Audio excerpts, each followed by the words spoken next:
Well, hello and welcome back. I'm Amy Clark with Cutler Real Estate. John Rogers with the Rogers Network. With Cutler Real Estate. And we are back with you again.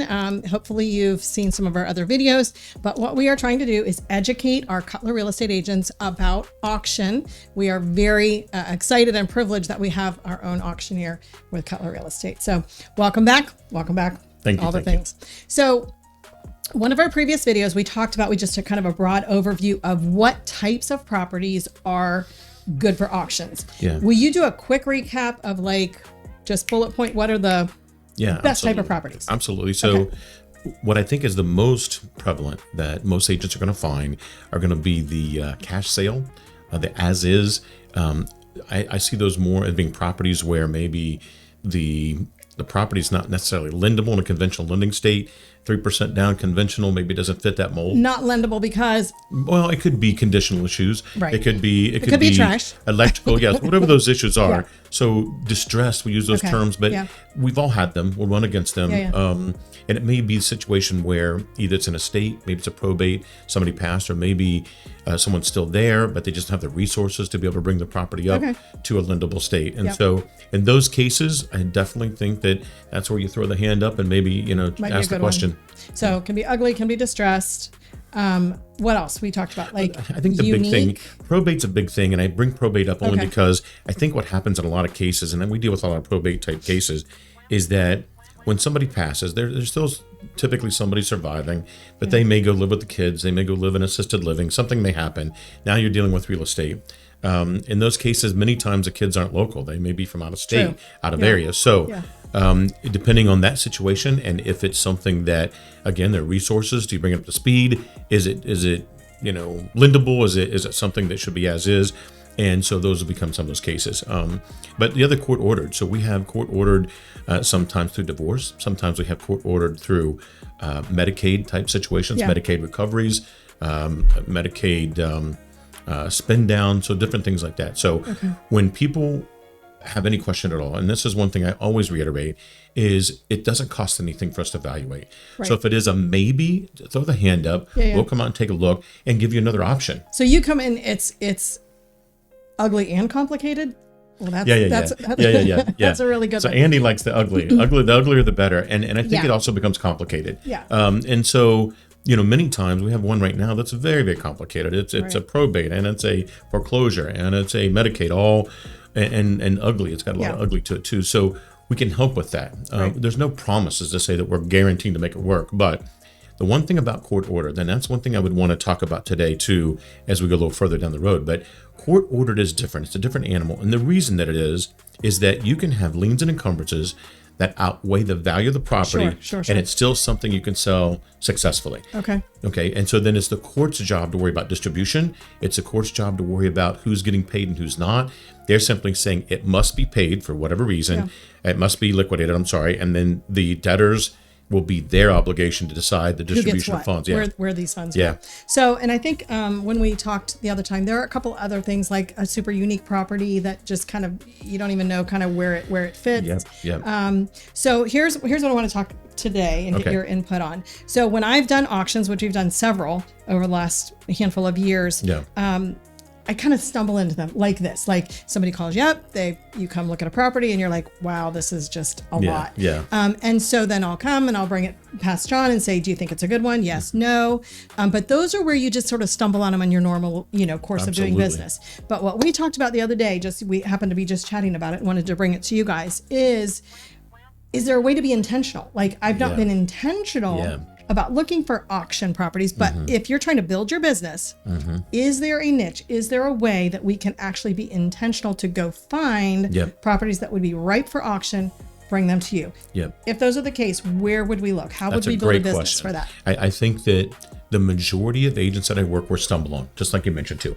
They go along their system, they work their system with discipline and purpose, and then they stumble on one go, it didn't fit the mold, it's non-conforming, whatever they call me. The way to work it on purpose. So this is what we do within our team and how we go outside of agents is we're looking for things like distressed property. There are many times, and then I'll give goals to some of my people that as you go out, I would like for you, before you come back today, to find 5 distressed properties, things that may be vacant. Okay, literally, like I'm driving around. Yeah.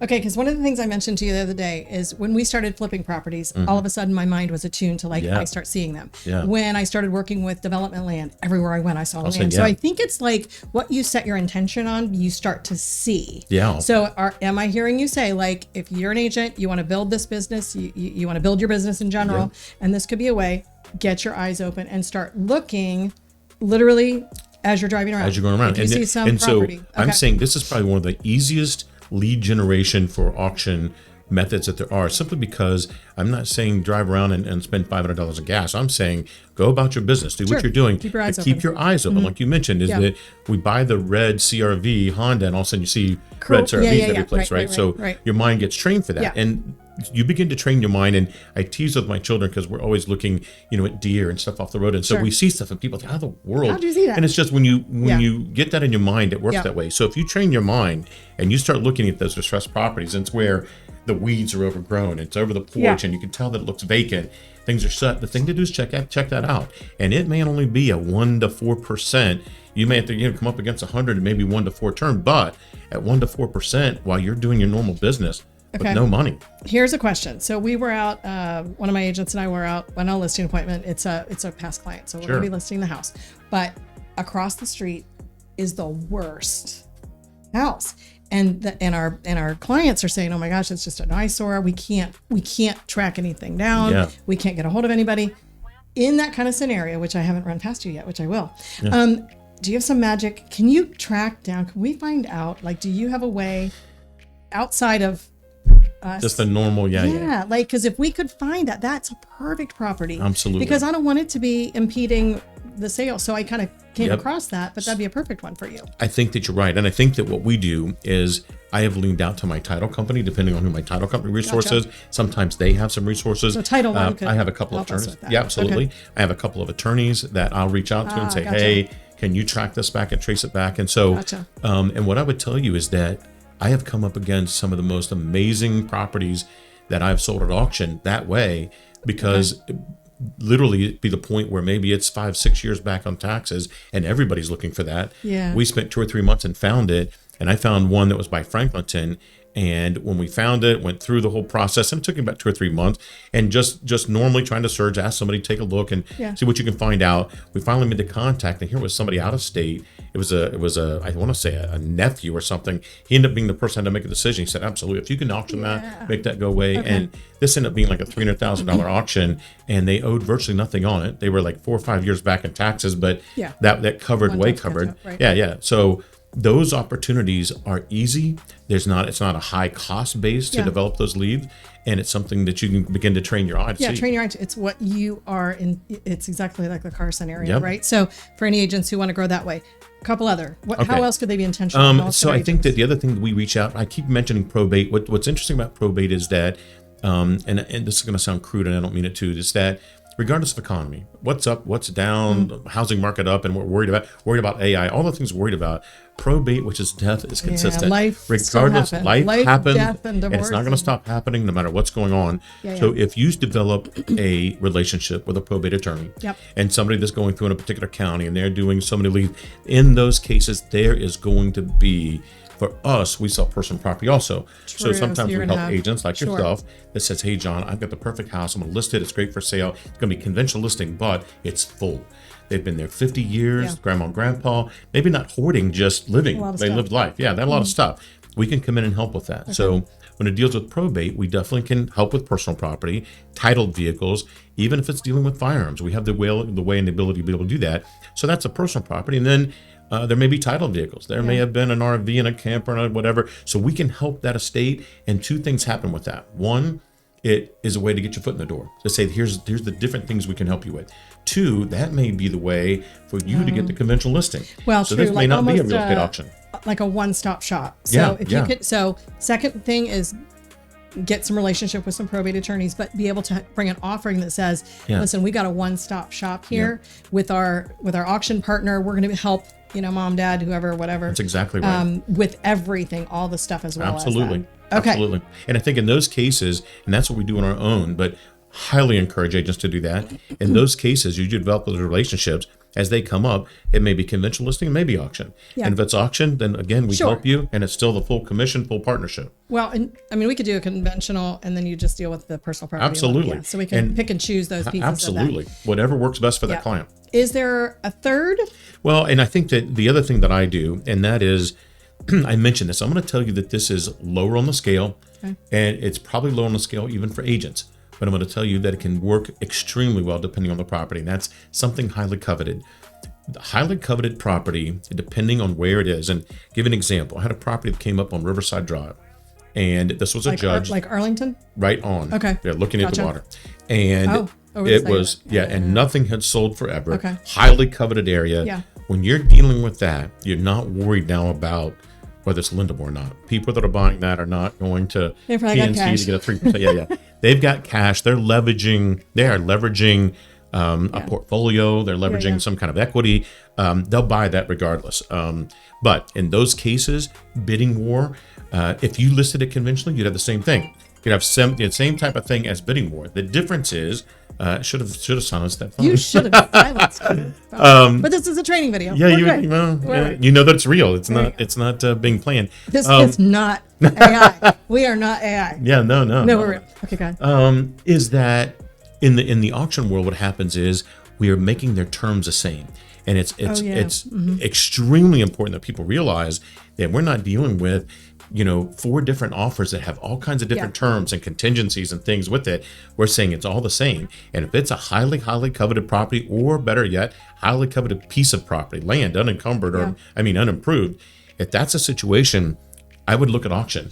Okay, so we're talking about going and getting it didn't land in my lap. So yes, if I had something unique land in my lap, I'd probably roll that past anyway. But I suppose if you put your mind right and start looking not just at distressed properties, but wow, I noticed that this thing's been empty. Seems to be vacant for years, and it is one of these, and it's on the river, and it's across from know. So paying attention to vacant properties, probably regardless of price range. Then vacant and distressed. Something looks like because literally even a distressed property, someone may come in because they want that land to tear that down, but it may be lost within families and within who's actually able to sign, and maybe grandpa or somebody went to a nursing home and it's been 12 years and just kind of got lost in the shuffle, and there are thousands of those across Central Ohio. There's no doubt about it. Great. So any other, this is for our agents to be able to go be intentional about building auction. Auction type sales. Opportunities. And what I see it is, it's kind of like Robert Kiyosaki talks about multiple streams of income, multiple streams of revenue, right? Is that here's another one that isn't going to take you a lot of time, but it's something to think and see. Like you mentioned, that when you start looking for it, you'll start seeing it. And these are ways that you can add. And the great news is it's not going to take a lot of your time, because if it is something we partner to do, we'll handle that side of it for you while you continue to go find more. Fabulous. So absolutely. All right. Anything else for this one? The only thing I was going to say this, as we move forward, we talked about this. We're going to make this a video series. We'll probably bring you a video once a month like that, and kind of update. Some of the things we'll delve into next time will be talk more about Medicaid. There's a tremendous amount of business there, but it is complicated. Talk about the Medicaid. We're in the middle of one right now. So maybe when we do our next one, we can talk. We'll have a real life example of that, and then how to. Okay, perfect. So the Medicaid thing, probate, the court side, and just talk a little bit more about that. About if you want to be purposed to go after that, here's the way to do it, and the sky's the limit. Okay, so if any of our agents want to sit down and have a one-on-one with you, just hit John up, because we've done that. I mean, we were together yesterday. And then all of a sudden, another agent in the other room was talking about a vacant piece of commercial land, and it was just in a moment. Say, hey, you're here. Yes, and so he's already driven past. We're doing this thing. So it was like, out of sight, out of mind. So get with John. Get a game plan. Thank you. And you can build your business. Sounds great. Okay. Thank you again. Thanks. All right. See you.